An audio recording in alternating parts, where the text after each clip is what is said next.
It's Lawrence Payne, Rome Mosaic Workshops here, and what I want to look at is background pattern called Opus Circulatum, and we've got an example here. This is from a late Roman, or if you prefer to call it Byzantine church, and it was found in somewhere in the Lebanon. Is now in the National Museum in Beirut. So as you can see, it's like a set of scales, but the underlying geometry is circles. Now, you do see this sometimes in earlier mosaics where this is used as a background pattern, but without any of these dark lines here, without the flowers. It's just purely used as a background. Now, this one has obviously been set out quite precisely, so we'll take a look at the geometry behind this.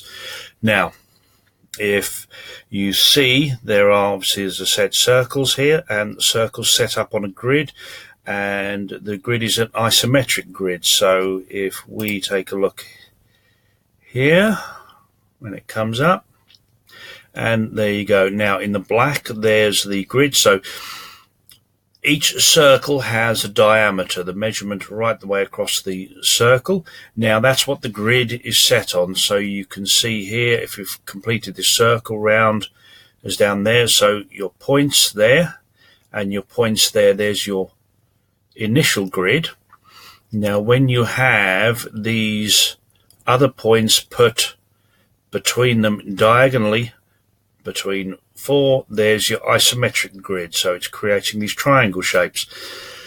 And here you can see the circles that create the rest of the pattern. Now, if we start to break down a little bit more, this is a closer view. You can see how they've set it out in these sort of semi-concentric arcs here, and there you can see there are your circles. The red is where the center of the circles is. And a little bit closer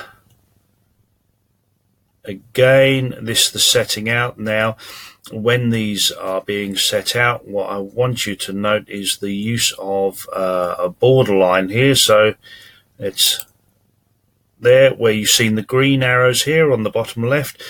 That's the borderline that's been set.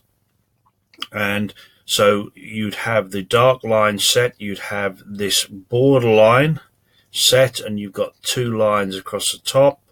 But obviously they blend in with the rest of the background, but here you can see they've made that borderline, then they filled the rest of it in.